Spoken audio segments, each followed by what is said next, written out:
Hello, I'm Bob Schieffer, and welcome to the CBS Evening News online edition. Just ahead, the president has pledged to rebuild the devastated Gulf Coast, but who will pay?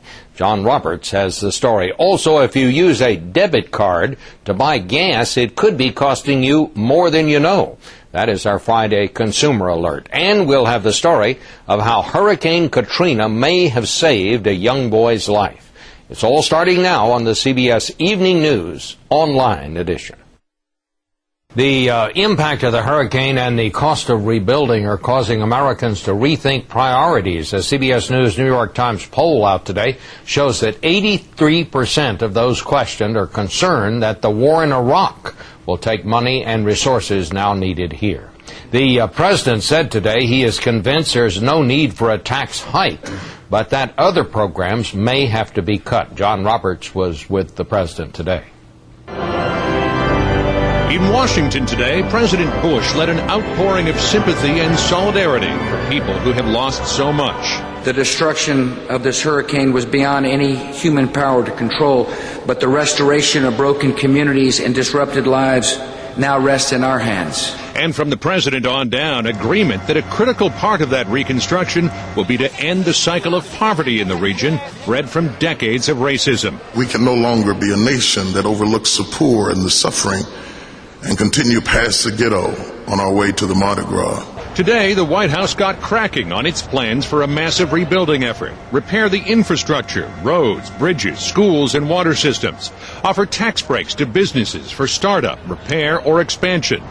Give away vacant federally owned housing and building lots to people who have lost their homes. And set up $5,000 worker recovery accounts for the unemployed to get job training, child care, and transportation. Where will the money come from? Taxpayers, said the White House today.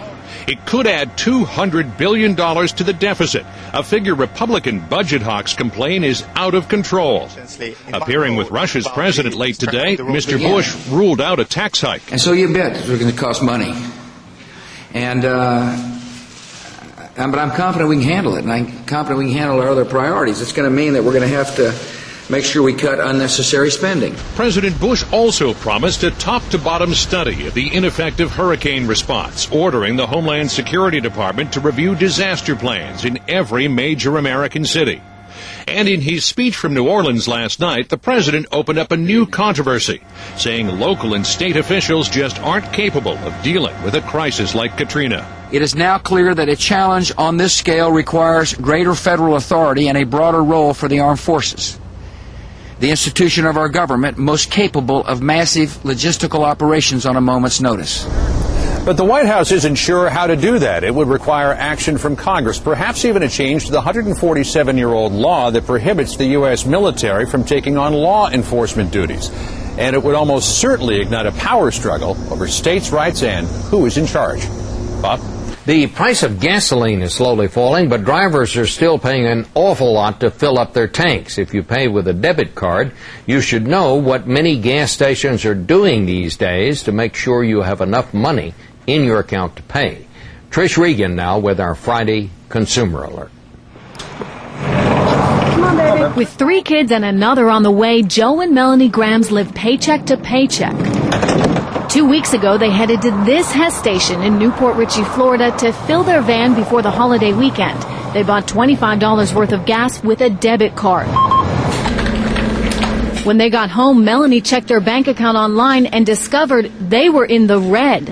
What went through your mind when you realized your bank account was negative? How are we going to eat? We need that money. The Grams only had $73 in the bank that Friday, but the gas station had put a $75 hold on their account, a hold that lasted 3 business days. When you put your debit card in at the gas station, the station doesn't know how much it's going to take to fill up your tank, but they know 5 minutes later when your transaction is finished. So if there is a need for a hold, it ought to be 5 or 10 minutes and not 72 hours. Holds are allowed under Visa's processing rules. Gas stations nationwide are instituting them because of record high gas prices. Visa says the policy safeguards both cardholders and merchants, ensuring cardholders don't spend more money than they have and merchants are paid for the transaction. But consumer groups say it's causing checks to bounce all over the country. only people who are going to make money off of it are your bank if it's causing you to bounce checks. And then they could be making significant money. Hess points out consumers can avoid the hold by entering their PIN numbers when they pay. That's because PIN transactions are processed nearly immediately, while credit transactions take more time. But the Grahams couldn't wait 3 days to put food on the table. To us, it's a lot of money. And that was our money for groceries that week. And it was gone as far as we know. I think that they should have let us know so we had the choice to go to the ATM machine and get cash and pay that way. Their neighborhood Hess station has since posted signs to warn people about the holds, but the Grahams say it's too late. Bob, they told me they are just not going back. Well, how did they get through the weekend? Well, they called their bank, and fortunately the bank actually gave them a temporary credit. But it wasn't until Wednesday that the whole thing was resolved. I've never heard of this. How is it very widespread? It's becoming a growing problem. We know of at least 2 major chains, Hess and Chevron, that are doing it. Okay, well, thank you very much, Trish. Okay. And finally tonight, a small miracle from the big hurricane disaster. Katrina may have actually helped a young heart patient's prospects for life. Here is medical correspondent Elizabeth Callahan. For 9-year-old Jacques Brumfield and his family, surviving Hurricane Katrina was the easy part.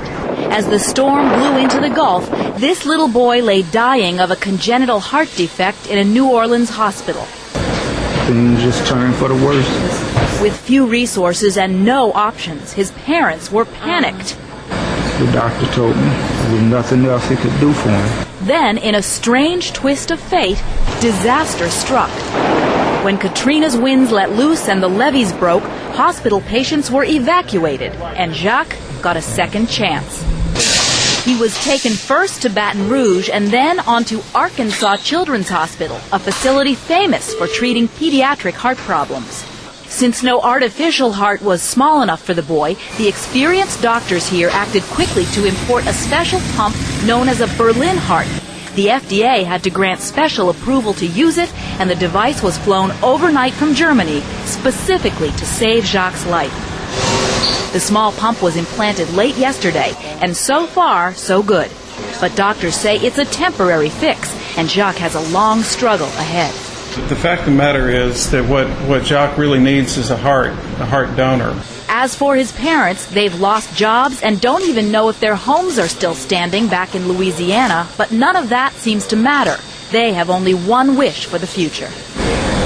Just to hear him say Daddy again. He's still sedated and weak, but if Jacques pulls through, his family will have quite a story to share about getting a shot at life he never would have received if nature hadn't interfered. Elizabeth Callahan, CBS News, New York. More stories are just a click away, but don't forget to join me on television for the on-air edition of the CBS Evening News. On Monday's broadcast, of all the agencies that got it wrong during the hurricane disaster, one got it right, the U.S. Coast Guard. We'll show you how they did it. For CBSNews.com, I'm Bob Schieffer.